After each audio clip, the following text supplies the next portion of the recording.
आदरणीय धर्म प्रेमी सज्जनों, सादर नमस्ते। मैं जेठालाल विश्वकर्मा आप सभी का हार्दिक अभिनंदन करता हूँ। रामायण किष्किंधा कांड सर्ग 16। ये कथा आपको सत्य रामायण से सुनाई जा रही है। पिछले अंक में आपने सुना, हनुमान जी तारा से कहने लगे, इस समय आप वानर राज बाली का अंत्येष्टि संस्कार कराइए और राजकुमार अंगद का राज्याभिषेक कीजिए। अपने पुत्र को राज सिंहासन पर आरूढ़ देखकर आपके चित्त का उद्वेग दूर हो जाएगा और शांति प्राप्ति होगी। ना तो मैं अपने पति का अंतिम संस्कार ही कर सकती हूँ, ऐसा तारा ने हनुमान जी से कहा, और ना ही अंगद को राज सिंहासन पर बिठा सकती हूँ। अब तो अंगद के काका सुग्रीव ही समीपी तथा समर्थ होने के कारण संपूर्ण कार्यों के उत्तराधिकारी हैं। अब आगे आज का प्रसंग है बाली का अंतिम संदेश और मृत्यु। महर्षि वाल्मीकि जी रामायण में आगे कहते हैं, क्षीण प्राणों वाले बाली ने सनही सनही श्वास लेते हुए अपने चारों ओर दृष्टि दौड़ा कर देखा तो सर्वप्रथम आगे खड़ा हुआ अपना छोटा भाई सुग्रीव उसे दिखाई पड़ा। वानरराज विजयी सुग्रीव को देखकर उसे संबोधित करते हुए बाली ने उससे स्नेह पूर्वक ये स्पष्ट वचन कहे, हे सुग्रीव, पूर्व जन्म के कुसंस्कारों के कारण तथा बुद्धि के विपरीत होने से मैंने तुम्हारे प्रति जो दुर्व्यवहार किया उसके लिए तुम मुझे दोषी मत समझना। हे तात, हम लोगों के भाग्य में दोनों भाइयों का एक साथ राजभोग तथा सुख एवं शांति पूर्वक रहना नहीं लिखा था। भाई के साथ रहने से जो भातृ प्रेम होना चाहिए वो न होकर उल्टा आपस में बैर हुआ। तुम आज ही इन वनवासियों के समृद्ध राज्य को प्राप्त कर लो, क्योंकि मैं आज ही यमपुरी को प्रस्थान कर रहा हूँ, ऐसा तुम निश्चित जानो। हे वीर श्रेष्ठ, इस मारा आसन्न अवस्था में मैं कुछ बातें तुमसे कहता हूँ, यद्यपि उनका करना कठिन है, तथापि हे राजन, तुम्हें उन्हें अवश्य करना चाहिए।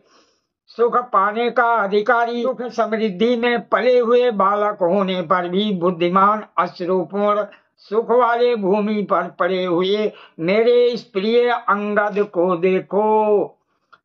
प्राणों से प्रिय मेरे पुत्र अंगद को तुम अपने औरस पुत्र के समान समझना।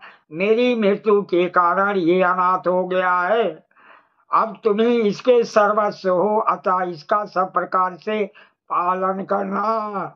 हे वानरराज, मेरी बात अब तुम्हें इस अंगद के भोजन और वस्त्र भरण प्रदाता, सब प्रकार से रक्षक और भय उपस्थित होने पर अभय प्रदान करने वाले हो। ये तारा पुत्र अंगद तुम्हारे ही समान शोभावान और पराक्रमी है, तथा राक्षसों के संहार में ये तुमसे आगे बढ़कर लड़ेगा। बलवान, तेजस्वी और तरुण तारा पुत्र अंगद संग्राम में मेरे समान ही शौर्य आदि का परिचय देगा। सुषेण की पुत्री ये तारा सूक्ष्म विषयों के निश्चय करने और भविष्य में होने वाले विविध प्रकार के उत्पातों को जानने में अत्यंत निपुण है।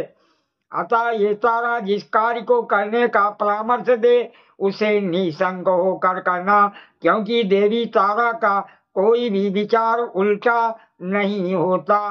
तुमने श्री राम का कार्य करने की जो प्रतिज्ञा की है उसे भी निसंक होकर करना, क्योंकि इसके न करने से अधर्म होगा और श्री राम इसे अपना अपमान समझकर तुम्हारा वध कर डालेंगे। हे सुग्रीव, मेरे गले में पड़ी हुई इस स्वर्णमयी दिव्य माला को, जिसमें सुख समृद्धि और विजय श्री का वास है, मेरे जीवित रहते ही मेरे गले से निकाल कर अपने गले में धारण कर लो, क्योंकि मेरे मरने के पश्चात इसकी शक्ति क्षीण हो जाएगी।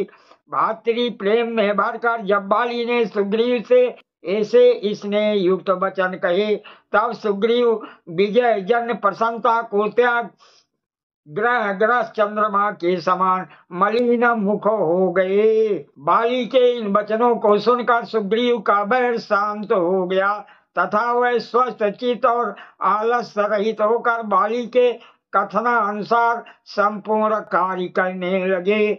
उसने बाली द्वारा प्रदत्त स्वर्णमाला अपने गले में धारण कर ली। उस स्वर्णमाला को सुग्रीव को प्रदान कर मारो उन्माद बाली अपने प्रस्थान से पूर्ण अपने समक्ष खड़े हुए अंगद से स्नेह पूर्वक बोला, हे अंगद, प्रिय और अप्रिय बातों को सहते हुए तुम देश काल के अनुसार कार्य करना तथा सुख दुख को भोगते हुए सदा सुग्रीव के अधीन रहना। हे शत्रु संहारक, सुग्रीव के जो शत्रु हैं उनके मित्रों से तुम मैत्री मत करना और सुग्रीव के शत्रुओं से भी मित्रता मत रखना, अपितु अपने स्वामी सुग्रीव के हित साधन में तत्पर रहकर तथा जितेंद्रिय बनकर इनके आदेशानुसार ही चलना। इतना कहकर बाण के आघात से अत्यंत पीड़ित बाली ने दोनों नेत्र और दांतों को फैलाकर प्राण त्याग दिए। सादर प्रणाम। जय श्री राम जी की।